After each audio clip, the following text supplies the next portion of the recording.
The reality, however, is most people don't know who they are. So it is not that you meet people so often who have a definitive that describes accurately and profoundly who a person is, but rather, in fact, you have most people who have a question, not an exclamation point over their head, because they are uncertain about who they are. They're not foolish or ignorant, simply evolving,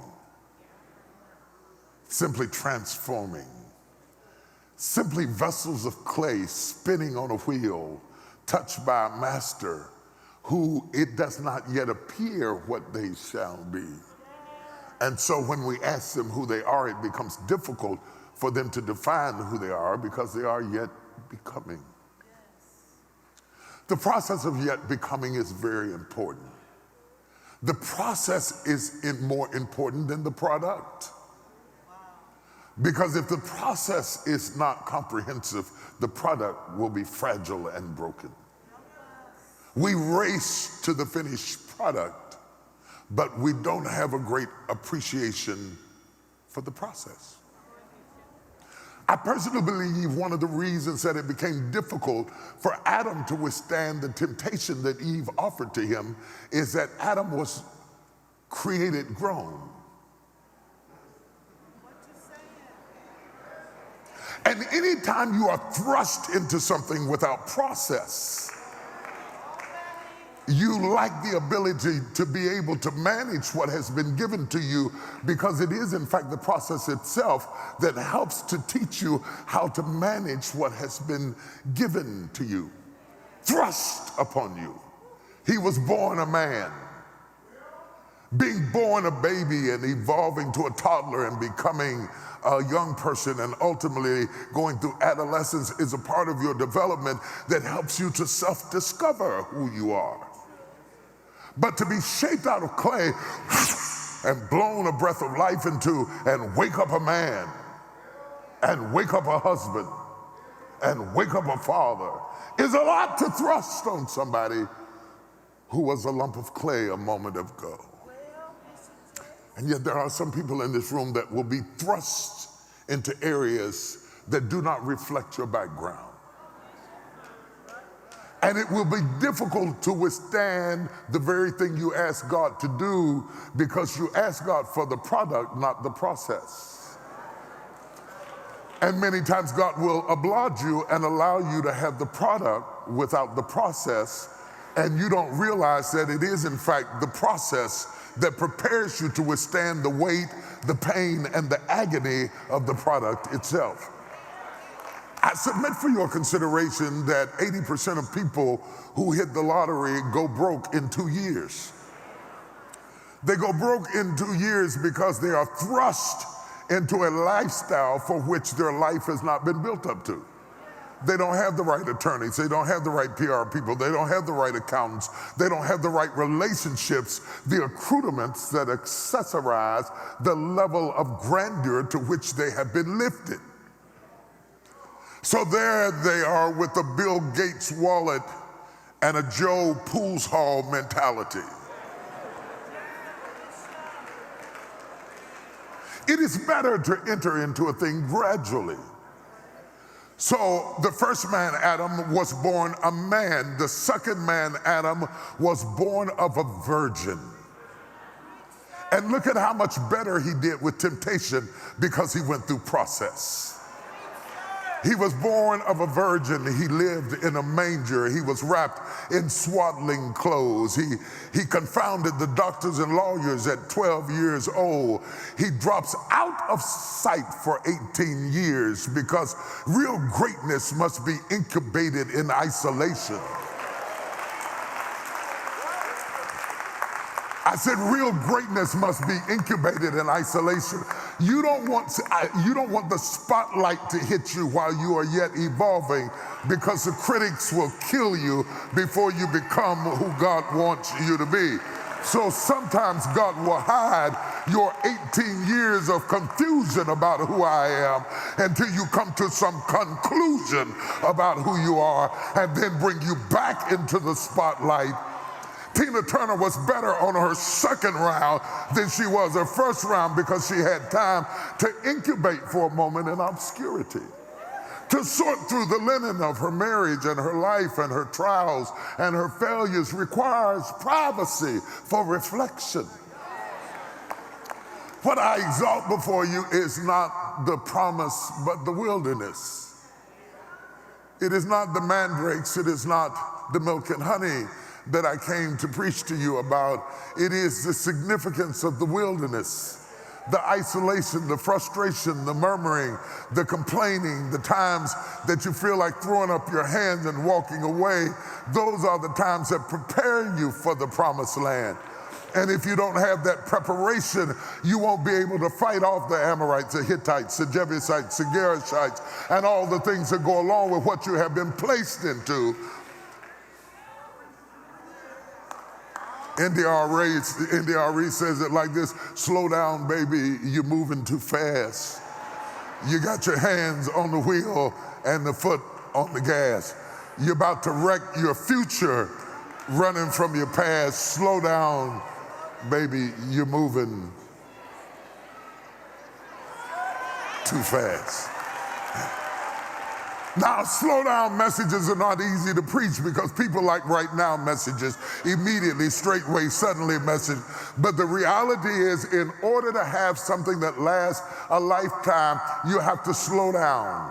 Sudden decisions are not good decisions. Sudden decisions are often built off of emotionalism.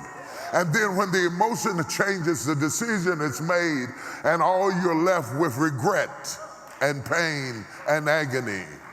I bring all of this before you today because finding out who you are takes time. It takes a long time, because somebody asks you who you are at 15 is a completely different answer from who you are at 25.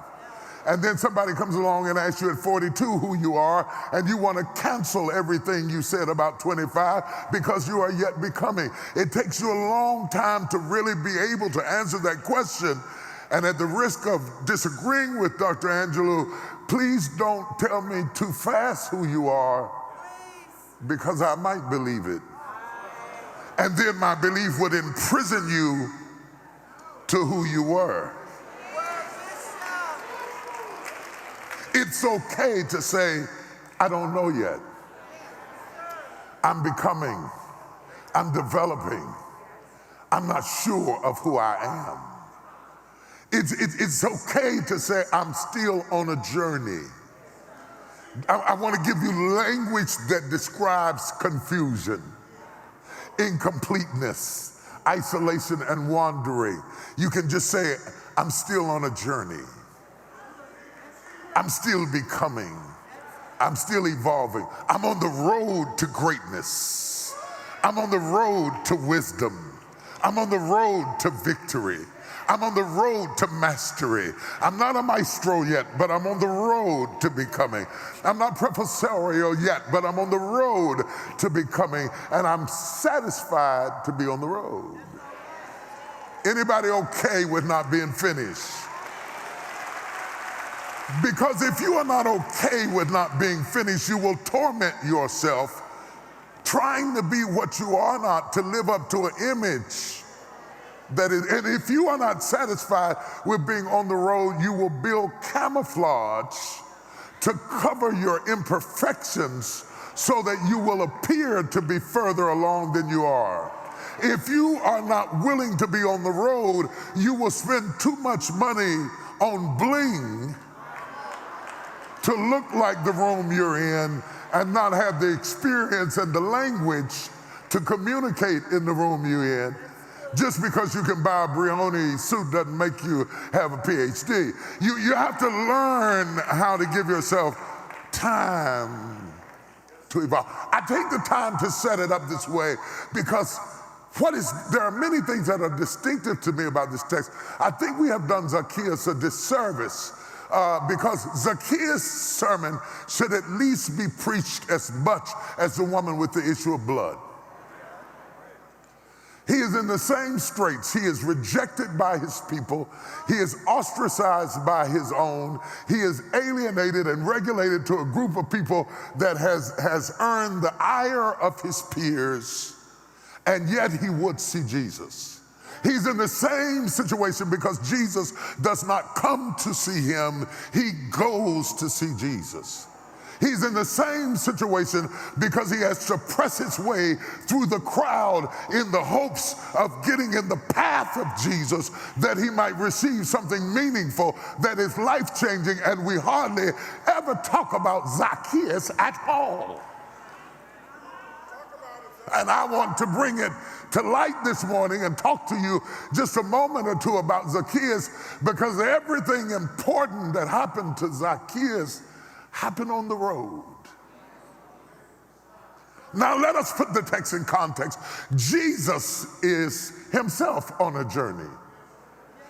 He is on a death march to a cross. He's on a death march to an execution. He is on a death march to have everything that he is taught put on trial by the nails in his hands and in his feet and the piercing of his side. And now we have to prove what we've been preaching all of this time, and he's marching toward it, perhaps with some anxiety, with some trepidation, with some resentment. Perhaps there is some turmoil. Get that from me. Perhaps there is some turmoil going on in his life because Jesus has to grapple with the fact that the only way he can validate who he is to become more vulnerable. And anytime you have to become more vulnerable to be successful, it becomes more difficult because we are much better at camouflaging vulnerability than allowing our vulnerability to become the canvas of which greatness is shown on. Because you have to be strong to be weak.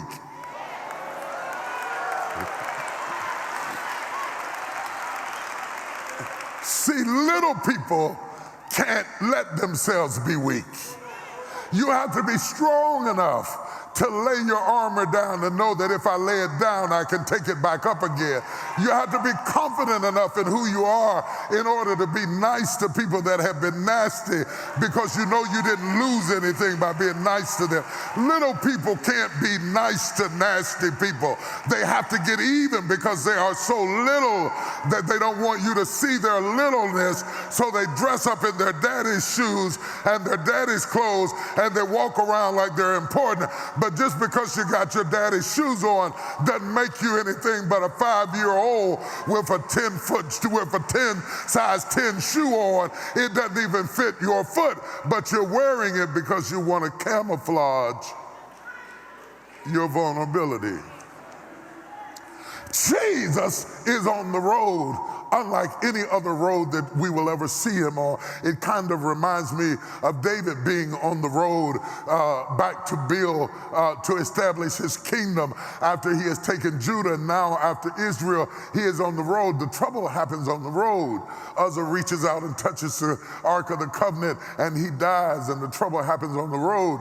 And David is delayed for 3 months out of frustration because the trouble happens on the road. You don't have to remember the Bible story, just remember that the trouble happens on the road. Every trouble happens on the road. The woman with the issue of blood was trouble happening on the road. Blind Bartimaeus was trouble happening on the road. The trouble happens on the road. Once you get to a steady place, a safe place, you get to a place of resoluteness and confidence. But while you are in transition, all hell breaks loose.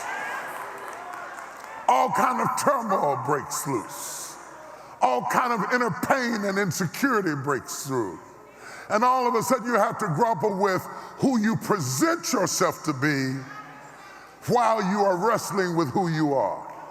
Now, I know you can't afford to say amen to this, because you cannot afford to let anybody know that there is any contradiction between what you have presented and what you represent when the lights are out and the crowd is gone and the people have gone away. I know you can't let anybody know on your job all the different voices that are talking on your shoulder while you go into work. I know when you walk in the office, you're going to walk in with total confidence and nobody will ever realize that you were scared to death of the promotion that God gave you. And I also know that you will secretly resent them for not comforting what you couldn't even show them.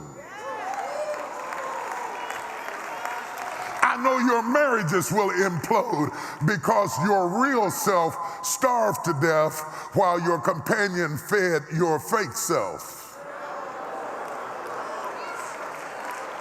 I know that loneliness exists no matter how many people are around, because it doesn't matter how many people are around you as long as they're around you and they don't know who you really are. We are only comforted when we are transparent, when we find the kinds of relationships with which we can be authentic and we can be real and we can be who we are. And it needed to be okay.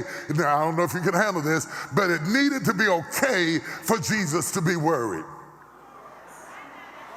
He couldn't show Matthew and Bartholomew or Judas or any of the rest of them, but he needed to be able to go in the Garden of Gethsemane and wrestle with himself a little bit and say, you know what, I love you, Daddy, but I don't know about this cross thing. I don't know whether I want to do this. Now, if it be thy will, pass this bitter cup away from me. You can't take everybody into transparency.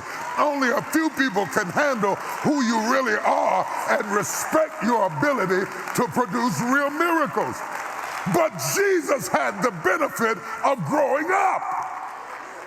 Grown in the Spirit, but growing in his humanity.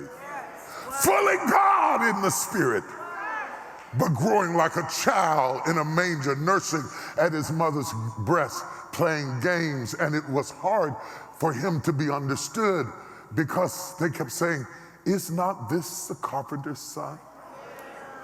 The hardest place to flourish is in the place where you grew up. Oh, you ain't got to say nothing. The people you grew up with know too much. They remember too much. They've seen too much. And they start saying things like, I knew you when, I knew you where, I knew you how. And they can't know you now because they're still stuck on when.